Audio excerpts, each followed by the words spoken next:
Hello students. तो last class में मैंने आपको इंस्टेंटेनियस है ना रेट बताया था।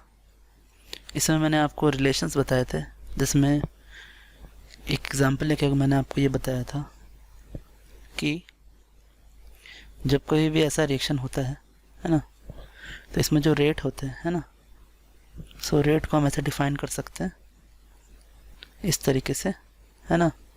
1/a dA/dt is equals to minus 1/b dB concentration upon dt is equals to plus 1/c dC concentration upon dt is equals to plus 1/d dd concentration upon dt। यहाँ एक खास बात क्या है ना,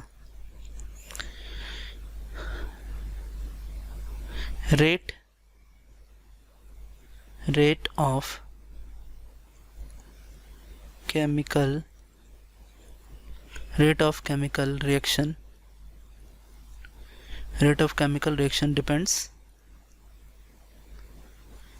depends upon stoichiometric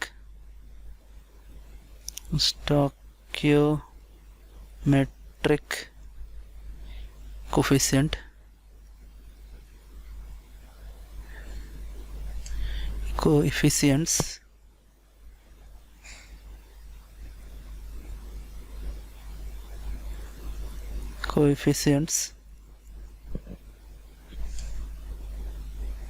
of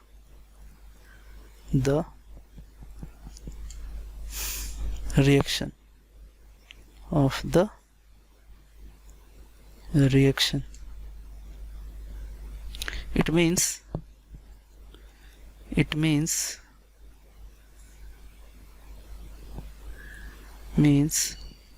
there is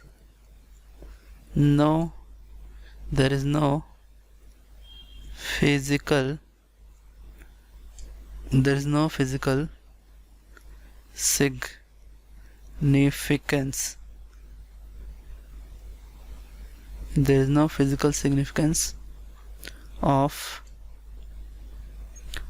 rate of reaction without balancing,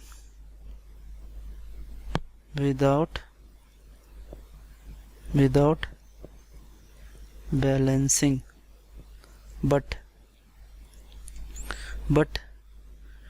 rate of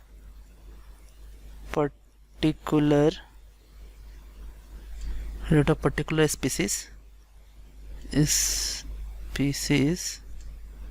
is independent। कहने का मतलब कि dA/dt माइनस, इसको हम बोलते हैं रेट ऑफ डिसअपियरेंस ऑफ ए।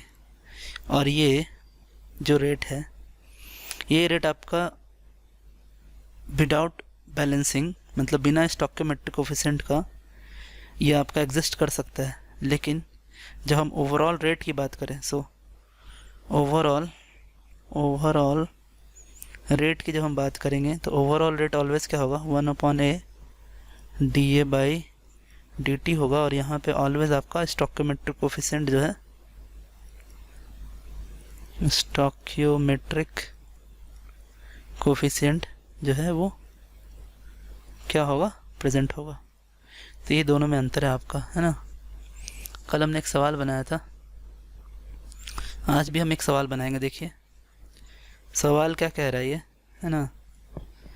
सवाल कह रहा है कि एक रिएक्शन है 2a + b gives 2c + d, है ना।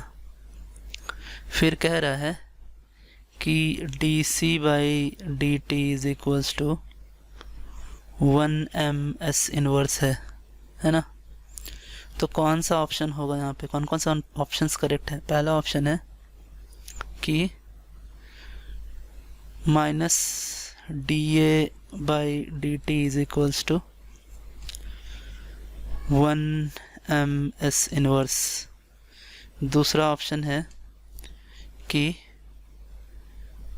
Plus D B by D T is equals to 0.5 M S inverse. तीसरा ऑप्शन है कि डी डी एक्चुअली यहाँ पर आपका क्या होगा, ये माइनस ही होगा, ये माइनस ही है क्वेश्चन में। डी टी ये प्लस होगा आपका कितना 1.5 एम एस इनवर्स। और ऑप्शन डी कह रहा है कि rate of reaction is equals to कितना 0.5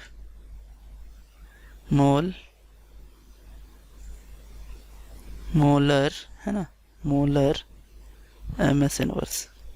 आपको ये क्वेश्चन बनाना है। देखिए तो करेंगे क्या, पहले तो हम लिख लेंगे, क्या करेंगे, -1/2 D A by D T is equals to +1/2 D C by D T, और ये दोनों तो कट जाएंगे आपके, तो ये आपका आएगा minus D A by D T is equals to plus D C by D T is equals to 1।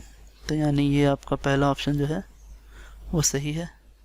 आगे चलते हैं अगर हम, तो नेक्स्ट हम जानते हैं कि minus D B by D T is equals to +1/2 D C by D T, और यहाँ पर इसका वैल्यू +1/2 है ना, +1/2, इसकी वैल्यू हमें मालूम है, ये 1 होगी।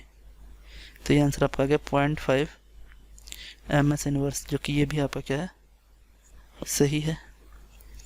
लेकिन डी डी की वैल्यू जो है ये आपका गलत हो जाएगा अगर आप चेक करेंगे तो। और रेट जो है, देखिए मैं रेट भी निकाल देता हूँ।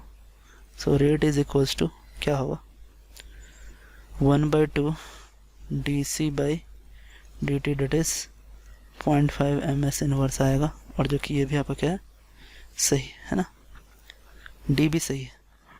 तो ये इस तरीके से आपका हुआ है ना, हमने देखा क्वेश्चंस, ये क्वेश्चन हमने बनाया। आगे चलते हम एक और क्वेश्चन देखते, आइए।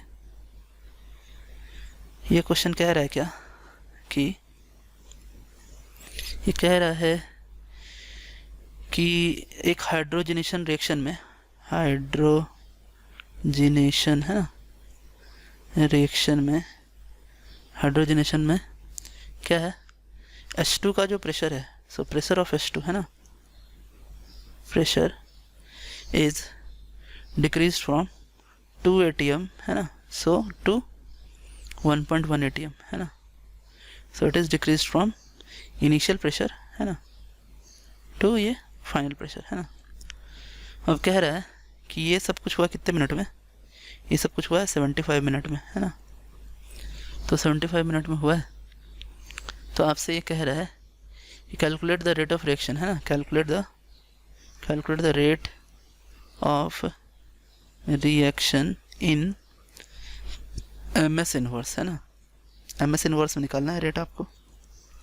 और दिया है आर की वैल्यू, गैस कांस्टेंट की वैल्यू देके रखा है इन्होंने, कितना 0.0821 है ना, लीटर एटीएम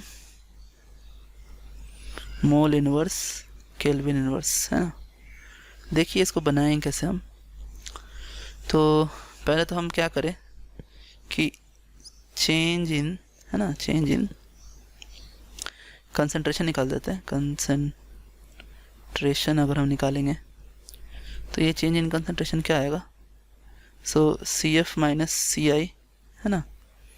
और CF माइनस CI जो है, इसको अगर हम गैस लॉ यूज़ करें तो हम जानते हैं P is equals to CRT है ना, तो C इक्वल्स टू PRT है ना।